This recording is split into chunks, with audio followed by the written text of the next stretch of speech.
What's up, podcast? I'm back. Finally done with the Global Virtual Design Sprint, and I'm back doing podcasts every week.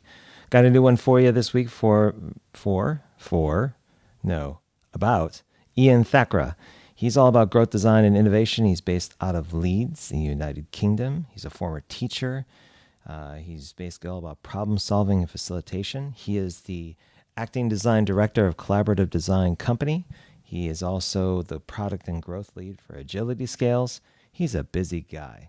But I had a really interesting conversation with him. We talked a bit on his background and related to micro-teaching and the concept of visible learning. Went into a bit on growth design and its implications for the future.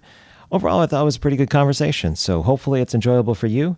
Feel free to let me know what you think of the podcast afterwards. Post up, comment, send me phone calls, tell a friend, whatever you'd like to do, but let me know what you thought of it. All right? See you on the other side.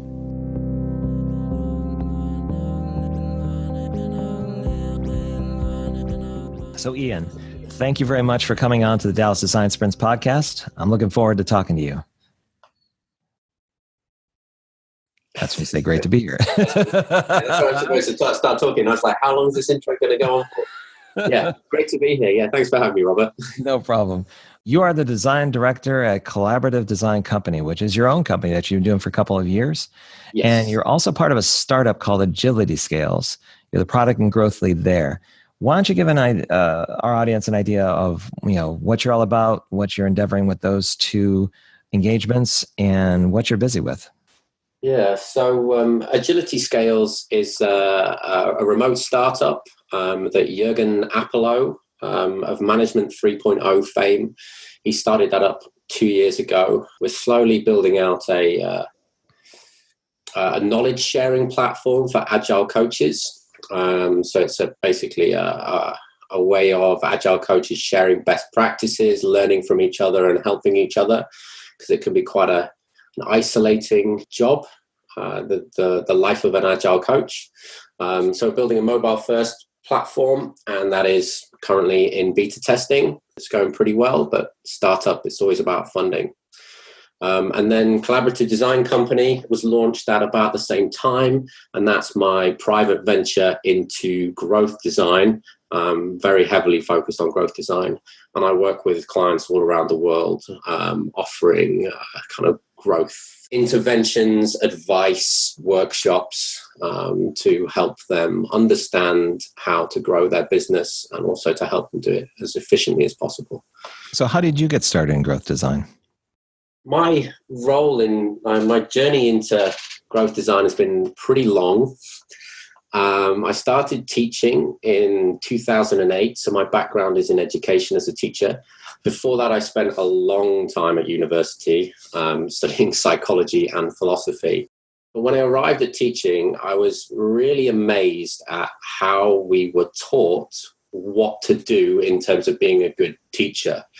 So a lecturer would say to me, you should set homework every class because setting homework makes pupils better. And they come up with these massive list of things like setting homework. And they basically, the advice was, do all of these things and you'll be a really good teacher.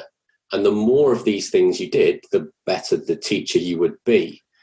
And so I started asking questions from a philosophy and psychology background, like, so how well does this work? And they were like, I don't know. And like, which one of these works best? And again, there was no answer. And I was like, well, does this work for all people? And like, again, there was no answer. For me, this was really frustrating. Well, it'd be shocking for me if they don't know the answer to those questions, especially if they want to validate their approach. Yeah, well, like as a growth designer now, like this horrifies me even more. But that's just what you were told. You were told that here are these 20 things, do them and you'll be fine. And if you can find time to fit in 5 more things, then that will make it better. And it was just about doing more and more and more. And for me, that I'm not that kind of person. I don't work in that kind of way. So actually in about 2009, I found a book called Visible Learning by a man called John Hattie. He did a massive meta-analysis, and it covers 240 million students and roughly like 52,000 experiments. and it takes all the information from those experiments and looks at the difference that has made to education across the entire planet. And it's effectively a growth hacking handbook for teaching. And what it told me, which was quite interesting, is that there are 96 other things you should do before setting homework that would be more beneficial for the students in your class. So actually, like, while you were said, oh, let's set homework because it'll have a really big impact, it won't. It's pretty negligible, the impact that homework has. And there's 96 other things that are more powerful for student growth than that.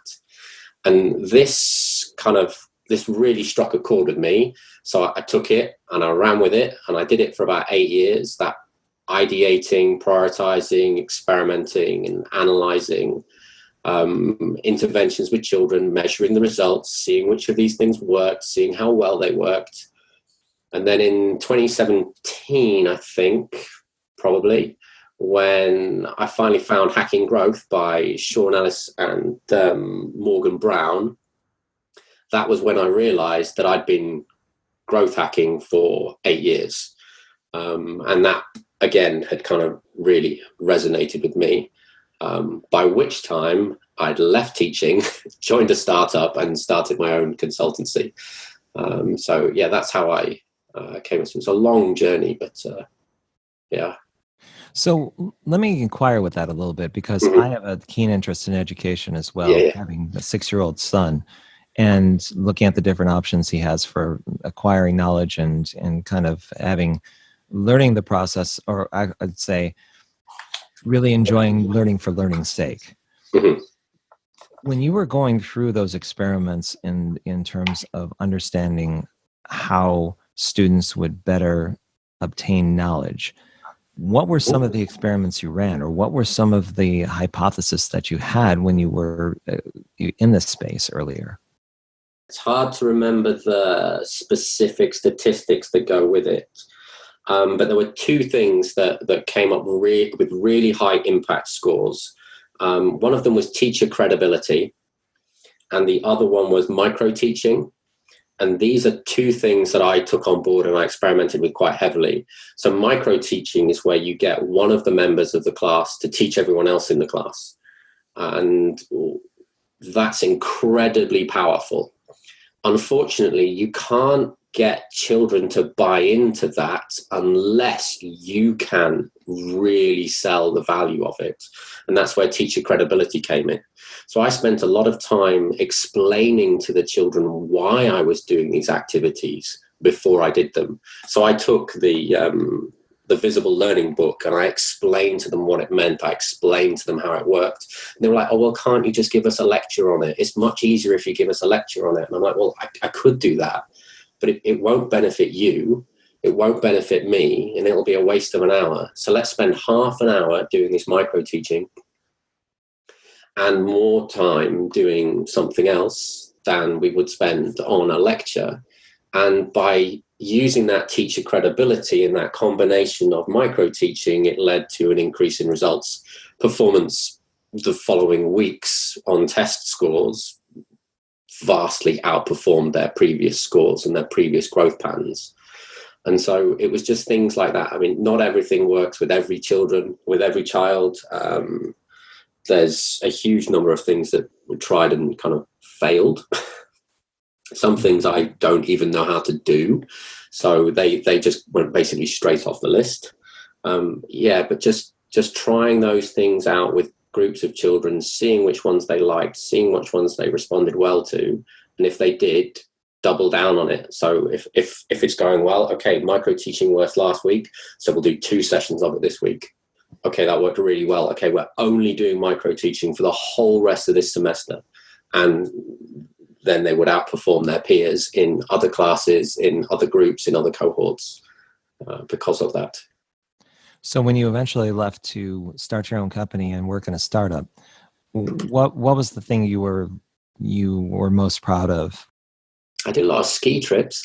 My extracurricular activities were very good. We took a lot of children skiing. I think the thing that made a difference and the legacy that I'm proud of is that during the time at school, not all the children that I had in front of me were very able children. I usually ended up with the weaker pupils who were more disaffected. They were less likely to go on to university. A lot of people in the school maybe had lower expectations of them. And they did well enough at A levels, which is like the 18-year-old qualifications in Britain, to go on to university. And they were never quite what the school wanted, but they were good enough for the kids. Mm-hmm. The best thing was 4 years later, the number of them that would just send me a really quick Facebook message, never heard from them before that, never heard from them again, and tell me how well university had gone for them because of the things that they had been taught.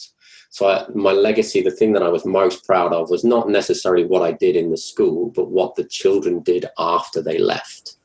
And the majority of them went on. I mean, some of them have higher qualifications now than I do. And they were really bottom of the pool when they were at school with me. So it's nice to see that kind of development continue after I've left and after they've left as well. Definitely something to be proud of. Yeah. So now that you're in growth design now, what are the biggest challenges that you see for that discipline? I think the biggest challenge with growth design at the moment is explaining what it actually is. It's the same problem that faced Design Sprint a few years ago. Like nobody actually knew what one was. And I think there's the similar problem is coming through in growth design, is that when I talk about growth design and I try to tell my partner what I do for a living, she has absolutely no idea. She can't explain it to other people. And it's very difficult to talk about growth design. I think growth design is a confusing term, particularly because people in the US and people in Europe use the term design differently. And then the word design at a business level, if you're talking to somebody in kind of C-level positions, when you say you're a designer, they just get this creative picture drawing, UI, graphic designer mindset. And they don't quite understand your involvement at a business level. That's a bit of an issue. And then those that do know growth design, they're great, but they tend to have heard these like mythical stories. So I can't remember, a Yelp beat City Search in becoming the dominant provider between kind of 2005 and 2010. Mm-hmm. There's a really interesting experiment that Yelp did, is Yelp manually entered the data of 20 million local businesses in the Bay Area onto their platform for people to review. And the people who know growth design know those stories, and that turned them into a $3 billion company almost overnight. Their growth was just exponential from then on out. And they hear that story and they think, wow, you can do something like that for me. But what they don't see is they don't see the hundreds of experiments that went before it to work out that that was a good idea. Manually entering 20 million businesses is a huge task to undertake on a guess, but it wasn't a guess by the time it was done. And so I think education, both in terms of like it's not some magical wand you can wave over something, but also what growth design actually is in the first place is really important. And it's a big focus of 2019 for me is doing that education, is getting a bit more information out of there. So the term growth design is interpreted differently by different people, depending on who you're talking to. Yeah. So growth design, I think you could be a product designer. So very heavily involved in UX and UI, wireframe construction and polishing products. And you would be a growth designer. You'd be a designer who specializes in growth. You could also be very much up at the business level and a growth designer, because design is a repeatable, disciplined process of identifying and capturing value. And that's something that you can do at a much higher level at the business, so without getting involved in any of that. So one of my clients is a wardrobe manufacturer. They have no web presence whatsoever. They have a Facebook page and that is it. But I growth design for them because I help them lay out their showroom so that it's optimized for growth. Another one of my clients, my startup, is an Android app. And so we work on individual screens and design those screens using exactly the same principles. And that makes it a bit difficult to understand what growth design is when it fits such a wide spectrum of things. You kind of lose the core message because you can't, it's not something you can really pigeonhole into, all right, it's that one thing. Like, Do you think that growth design needs a process that people can rally around? it has it to some extent. The Hacking Growth book, which I mentioned earlier by Sean Ellis and Morgan Brown, is a very good resource. It's a little bit difficult to apply directly to your day-to-day work. It's slightly philosophical because it needs to be, and it's slightly, I suppose, it's not practical enough to take that book and to do it as a step-by-step, day-by-day practice for what a growth designer needs to do. The book, if it was going to do that, would probably be about 6 times thicker than it already is. Yeah, I'm not sure really on the answer to that question. I think it needs a bit of clarity, but I just don't think it's going to get it. I suppose it's a bit like UX design. The term UX design is very clear, it's very simple, but actually what goes into UX design, there's interaction UX designers, there's growth UX designers, there's product UX designers, there's usability designers, and actually UX design covers a whole range of things. I think growth design is going to become one of those terms as well. That's a container for lots of specialties rather than a specialty in itself. Do you think growth design needs a counterbalance? What I mean by that is, if you're doing growth design and doing it at scale and you're very successful with it, there's this notion that now that you're bigger or you're better because of growth design, there's got to be a maintenance part of it where now you're supporting the new environment or the larger environment based on your success with growth design. Do you think that discipline needs a counterbalance, or does it survive pretty well on its own? That is an excellent question. Are we talking about scaling infrastructure, or are we talking about just the additional revenue as a result of successful growth design? I guess a good analogy would be expanding your own garden. Let's say you put in 3 or 4 more flower beds based on effective growth design, and now you have more ability to grow vegetables and other sundries in your backyard. But that means you have to now get 3 times as much soil. You have to get more plants. You have to put up more structure to be able to support this new environment. What I meant by the original question is, if you are successful with growth design, what is the necessary maintenance or counterbalance to that where you're preparing the proper environment to sustain that growth? Okay, so I think this depends on what your goal is as a company. So some companies grow to be better at what they do, and some companies grow to be bigger at what they do. So if you take a company like Amazon, Amazon has gone very aggressively in terms of growth. They're very capable growth designers. I mean, they must release somewhere in the region of 3,000 experiments per year just on their growth platform alone. And what they've done is they've turned all those successful experiments into enlarging their infrastructure along the way. But that's not a necessary requirement of growth design. And actually, there's some very capable companies that are growing in terms of revenue, in terms of fame, without actually growing the size of the company, because scaling a company comes at a cost and a difficulty, whereas keeping small has its benefits.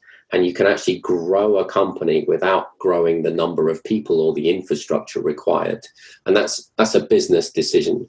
And I think a lot of growth design is about what you don't do, as well as what you do, because some things at some point become not worth your time in terms of effort, in terms of energy.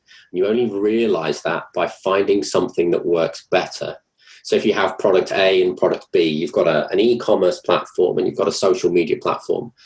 You keep your e-commerce platform running because you believe it makes you the most money, but you run a couple of experiments and you see your social media platform suddenly rocket ahead of it.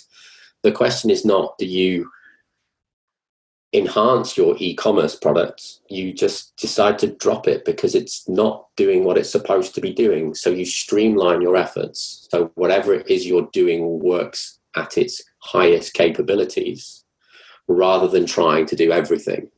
So you would probably chop down a tree because it's too much effort to keep it going. You'd probably dig up one of those flower beds and try something else with it because it's not worth it anymore. So it's not about adding flower beds to the garden. It's about making the ones you have perform at their highest. Who would you say is leading the charge for the growth design discipline, or the entire industry of growth design? Who would you say are the best advocates for it? Especially if someone like me, who's coming from a design, user research, usability background and really wants to learn and understand the entire process beyond getting a growth hacking book, which I do have, but I'd like to learn more. Beyond the individuals, there are some companies that are worth paying attention to. Amazon, they understand growth design and the power of experimentation to such a level that they have their own platform, which is an experimentation platform. I think it's called We Labs or something. But it's a separate product on which they run their experiments.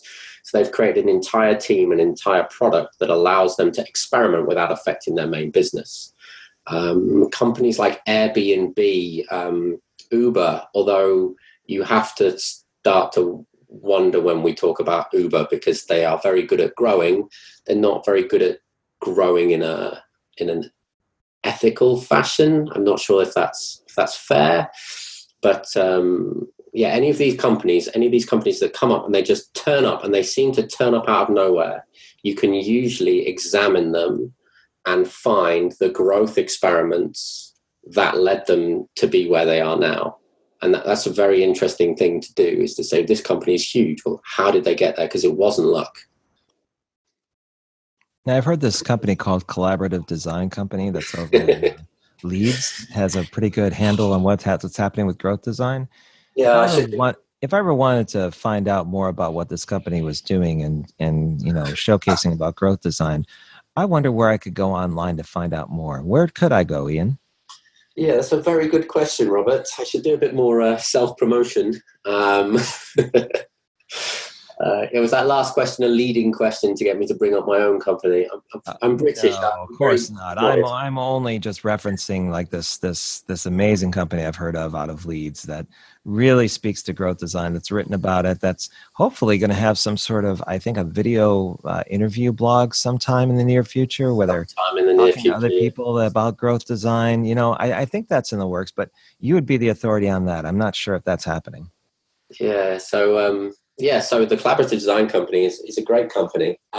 We tend to work at the very different end of the spectrum. So I look up to places like Airbnb and Amazon and all these huge corporations because they are right at the opposite end of the spectrum. The maturity that they have in their growth experiments, they're highly trained, well-oiled machines. We work down at a very different level. We work with companies who are getting started in growth design or have just started working in growth design and need a helping hand getting on the right path. We work in very short increments, so we don't do long, drawn-out retainers that last for months. We tend to do 2 or 3 targeted, I suppose they're workshops, really, with a company that allow them to really up their game and learn the skills necessary to take their own growth design efforts on without us. My teaching background kind of comes in here as well. Like, I don't want to hang around holding a company's hand because they haven't learned to do it themselves. It's the same thing with teaching. You want people to eventually outperform you. So we put those building blocks in so that companies can go on to have their own growth design departments. They can have their growth teams. We break our offering down into 3 levels.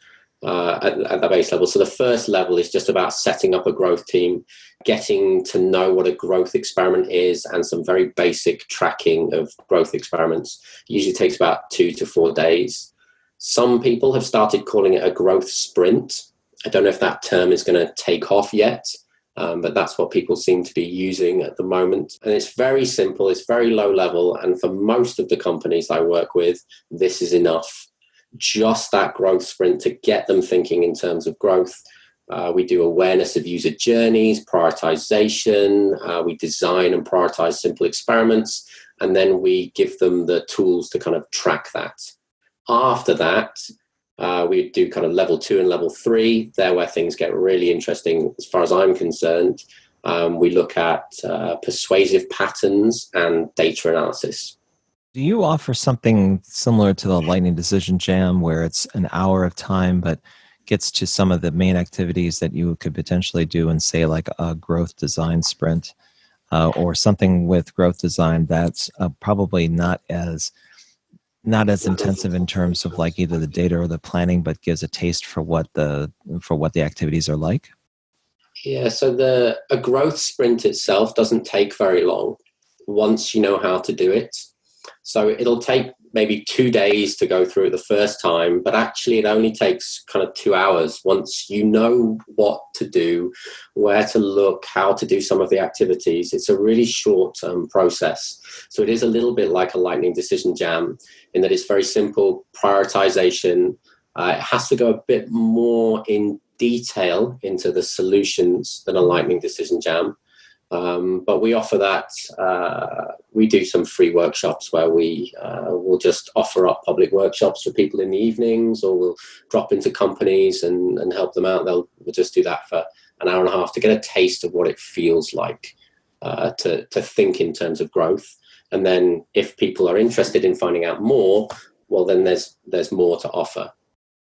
For my own company, Dallas Design Sprints, what should I do if I want to start growth design in my company? I'm a person of one, and I have no plans on relocating to Leeds anytime soon. So for someone like myself, what would you recommend? Well, after you have signed the contract to say that you'll pay me. Okay, let's assume that has happened. Okay, so I travel the world speaking to people about growth. It's a great job. I work from home, which is brilliant, but I spend a lot of time traveling. Mm-hmm. And yeah, so I've just completely lost my train of thought there. What are you going to do for me, Ian? Come on. What am I going to do for you? I'm going to come and visit. I'm going to spend half a day probably looking at your user journey. So look at your funnel from awareness to acquisition to activation to retention, ultimately to referrals. Look at those growth levers and work out where it's best to spend your time in growing your business. Now, because you know a bit more about growth design than somebody who is brand new, I would probably spend some of the time talking about the persuasive patterns and the data analysis as well, because I think you would be ready for it, which a lot of companies aren't. There's nothing more off-putting to a company that's just starting growth design is when you start weighing up the relative merits of frequentist versus Bayesian analysis. They're like, I don't want to do this. I'm not doing this. And so we keep it simple, but I think you'd be ready for some of the more psychology-based aspects of growth design that could help you and your company to grow. How much of your analysis is quantitative versus qualitative?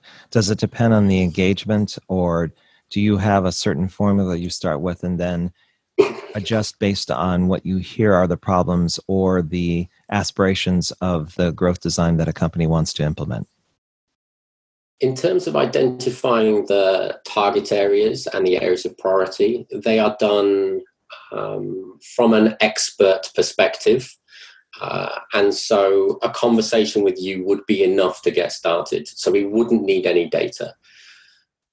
the more data we then have to back up some of your assumptions is very helpful. So maybe you offer two things. I know you just offer design sprints, but maybe you offer lightning decisions jams and design sprints, and they're paid offerings. And you feel you really want to go big on design sprints this year. But when you look at the numbers for the hours spent on Lightning Decision Jam and the revenue gained from Lightning Decision Jam, maybe you should become Dallas Lightning Decision Jams, because that's actually where the money is. And as you want to grow the business, you want to have more clients, and that's where you should invest your efforts. So a little bit of quantitative data on top of your personal feelings can help. However, the first experiments that you do usually reveal the truth of, like, if you want to double down on design sprints, and that's fine, and you find that all these experiments keep failing, it's probably because you're digging in the wrong area, or you're not putting your effort into the right thing. And maybe, Dallas Lightning Decision Jams, a new company. You now own two companies. You could fish where the fish are and going where the interest is. And to your point, if one way of doing things just doesn't seem to garner the results you're looking at, it may be the creative, it may be the approach, it may be a lot of other things. But to fall into that experimentation notion where you pull back the ego a bit and you really look at the results and kind of put the emphasis there with the notion that you're going to work with, to your point, psychology, the engagement model that people have, principles of design that normally fall into place when dealing with a digital interface, if that's what you're working with, all of that. Yeah, and I think the mixture of expert personal insight, because there's very few people who know your business as well as you do, and then add in some quantitative data which tells you what people do, and then if you can layer on the qualitative data which explains the why people do it, that's a really rich source of information to start making some educated guesses. Now, the difficult thing about growth hacking is that once you do it on a large scale, probably 80% of your experiments aren't going to have any significant positive results. So as you say, putting aside the ego, you've got to go into this thinking that it's okay to fail. It's okay to have an experiment that doesn't work, because it's only ever going to be very small, it's going to be very quick, and it's going to cost you very little.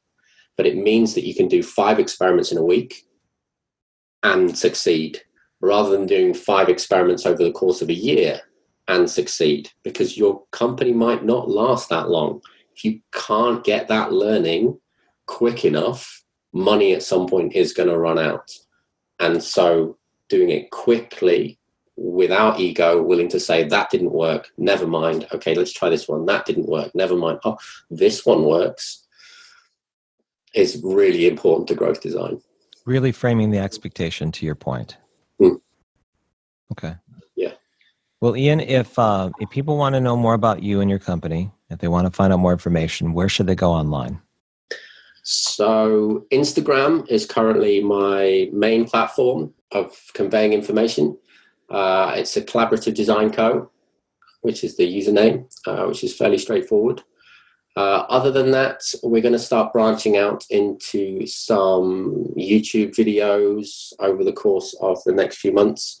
And then we're going to start public events. We've got a great plan in place to start traveling. And as we're traveling, we're going to start running small workshops, most of which will be free. We're going to start running some paid workshops as well. That'll be far more in depth than the free versions. So anywhere that we are working, we'll start with some pop-up events. I think we've got Paris lined up, Berlin, Stuttgart. No plans to travel to the US at the moment, because I don't have any US-based clients at the moment. But yeah, Berlin, Paris, and Stuttgart over the next couple of months. In terms of my company, yes, it's a very simple website for the Collaborative Design Co. And to be honest, I think I'd rather talk to you in person. I'm quite happy to give half an hour up to have a chat face-to-face over video conferencing, over the phone, where we can really understand if we can offer some value to your company. So rather than just perusing a website, it'd be great to have a chat with people, speak to them in person. Fair enough. Okay, Iain, thanks again for your time. Really enjoyed the conversation, and hopefully we'll talk again soon. Okay, thank you, Robert. Thanks for having me. Thanks for listening to the Dallas Design Sprints podcast. If you have a question, comment, or insight that you'd like to share, feel free to send it over to me at robert@dallasdesignsprints.com. You can also post if you're watching the video at the bottom in YouTube, or you can just leave a comment in your favorite podcast listening software. So thanks again. Have a wonderful day. Talk to you later.